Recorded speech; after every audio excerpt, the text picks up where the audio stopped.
જામનગરના ઉદ્યોગ જગતમાં મેહુલભાઈ જોબનપુત્રાનું નામ ઉદ્યોગપતિ તરીકે ખૂબ જ જાણીતું છે। આ ઉપરાંત તેઓ સમૂહ લગ્ન સહિત સામાજિક અને સેવાકીય કાર્યોમાં પણ આગળ પડતો ભાગ લે છે। મેહુલભાઈ જોબનપુત્રાની કંપની જલારામ મેટલ એલોય અત્યાર સુધી સંકટેકરી ઉદ્યોગનગરમાં કાર્યરત હતી। આ ઇન્ડસ્ટ્રી હવે કનસુમરા ખાતે ખાનગી ઇન્ડસ્ટ્રીયલ પાર્કમાં વિશાળ જગ્યામાં શિફ્ટ થઈ છે। સંકટેકરીમાં તેઓની ઇન્ડસ્ટ્રી 10,000 સ્ક્વેર ફીટ જગ્યામાં ચાલી રહી હતી।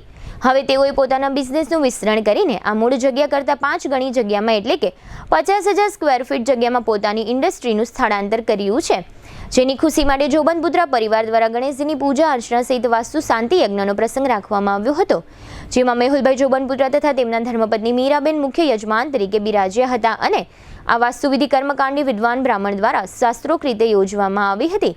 આ પ્રસંગે મેહુલભાઈના પિતા શ્રી ધીરજલાલ અને માતૃશ્રી રમીલાબેન દીકરા મેહુલને આશીર્વાદ દેવા માટે ખાસ હાજરી આપી હતી। તેમજ જોબનપુત્રા પરિવારના વડીલ અશોકભાઈ જોબનપુત્રા સહિત સગા સંબંધીઓ, સ્નેહીઓ અને શુભેચ્છકોએ આજના વાસ્તુ પૂજનના કાર્યક્રમમાં હાજરી આપી મેહુલભાઈને આ સાહસ કરવા બદલ અભિનંદન પાઠવ્યા હતા। મેહુલભાઈ જોબનપુત્રાએ પ્રસંગે જણાવ્યું છે કે ઇન્ડસ્ટ્રીના કારીગરોને વધુ સુવિધાઓ પ્રાપ્ત થાય તથા હવા ઉજાસવાળી જગ્યામાં કામ થઈ શકે તે માટે બિઝનેસના વિસ્તરણ માટે આ સ્થળાંતર કરવામાં આવ્યું છે।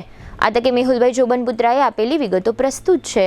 આજે અમારા જલારામ મેટલ લોઈસ જે સંકટેકરી ઉદ્યોગનગરમાં 10,000 સ્ક્વેર ફીટમાં હાલતું હતું, ત્યાં જગ્યા નાની પડતા ઉત્તરોત્તર પ્રગતિ કરતા અમે આજે મોટી જગ્યામાં કનસુમરા ખાતે જે પ્રાઇવેટ ઇન્ડસ્ટ્રીયલ એરિયો છે દરેડ GIDC ફેઝ 3ની બાજુમાં, ત્યાં અમે 50,000 સ્ક્વેર ફીટમાં વિશાળ બાંધકામ કરી અને માણસોને અનુકૂળ અને હવા ઉજાસ રીતનું બાંધકામ કરી શિફ્ટ થઈ રહ્યા છીએ। તેનું માટે વાસ્તુ પૂજન છે અને હવન છે। આ ઉપસ્થિતિમાં બધા મહેમાનોનું હાર્દિક સ્વાગત કરું છું।